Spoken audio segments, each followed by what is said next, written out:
My name's Khadija Ali. I'm 39 years old, married with 2 children, 2 girls. I'm a clinical officer. I did my diploma in clinical medicine and surgery at Portris, Mombasa. Yeah, that was in 2005. I wanted to become a doctor. So when I finished my high school, I wanted to do my degrees, but then we couldn't. Due to financial constraints, I had a passion to become a doctor. So I said, even if it's a clinical officer, I'll still be giving my service to the community. Currently, I'm at Mvita Health Center in Kingorane. I work as a clinician. We see patients over there. When the pandemic started, we were not much involved, but then one of the sub-county clinical officer approached me and she told me that we need a clinical team to be doing the sample testing, to collect samples. Without giving it a big thought, I agreed. I said, if I don't do it, then who will? It's not mandatory for me to do this work, it's voluntary.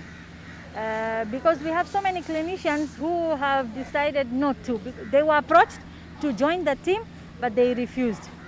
I think everyone has got their own shortcomings. For me, giving back to my community is the biggest thing.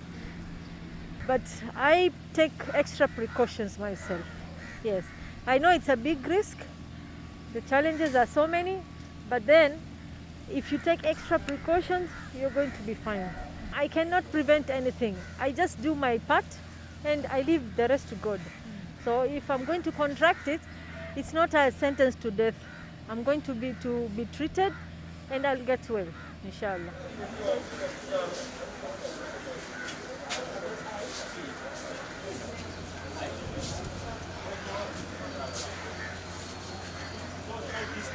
Like we get a request that we need you people to test a certain community. So from the beginning, we don't go first. We have the community health volunteers who go and sensitize the community. Tell them how the procedure is. So they are told that certain day a group is coming to test you people, and then this and this will be done to you. So most probably it's a day before the procedure. So we come in the next day, people are already there. But for us, we start with the registration. We take details like the biometrics. And someone is given the tube. If you saw the tube, it's called the VTM. Okay? With the details written on them, they queue up to come for the testing in the room. Before starting to test someone, you explain the procedure to him, that this will do this and this to you. Take the VTM from him, the tube, make sure that it's him by the name and the age, so that you don't put it on wrong person's tube. Take the swab from the nose. So after we take it, we put inside that tube, both of them into one tube. That's one person's samples. Then we have to put them in a Ziploc bag and put them in the vaccine carrier, which has a cooler box.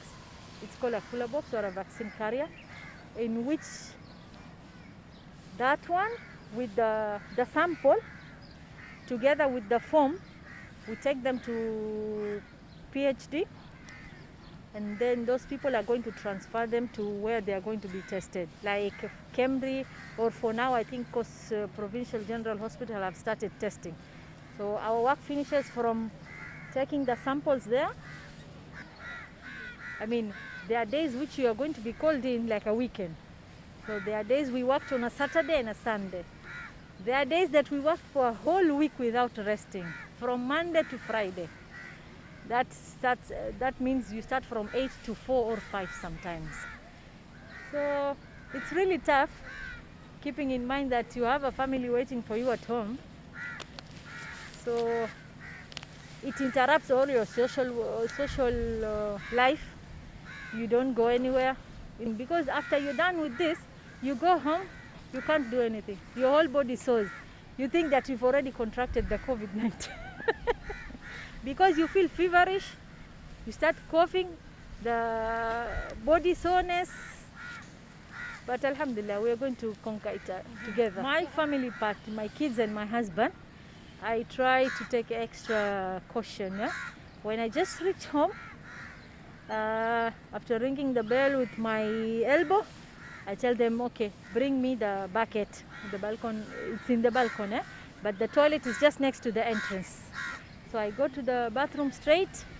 I remove my shoes from the door, take them by hand, go them in the washroom. I remove all the clothing that I had, from the hijab to the buibui and all the clothes. I put them inside that bucket. I wash them myself. I don't even give them to anybody to wash, the maid. So because this virus is easily removed by soap and water, so I just do it myself. I wash them, clean the shoes also, and I take a shower, take clean clothes. That's it. Then your turn, ready?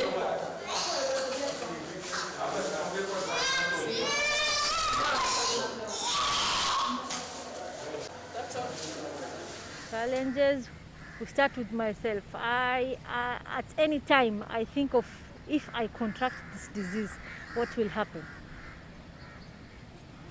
I'm going to be isolated, my kids are going to be quarantined, my husband. It's very easy to transmit this disease. You take a tuk-tuk, all those things. Second, like where we work, my station is at Mvita. Most of the colleagues don't even want to come near you. No, you're going to transmit the disease to us. I said, okay. But you're taking a matatu to come to work, you're taking a tuk-tuk, you can contract it from there. Anyway, I think the stigma is mainly the problem. But in Mombasa, we're trying our best. Yes, at least we've got some isolation centers, we've got quarantine centers, we are doing testing. And I think if you look at the data, that some other counties have 1, some have 2. I question myself, do they really test these people? Because if you test, I'm sure you're going to get some positive people. At least go and test yourself, get to know your status, so as to protect yourself and your family.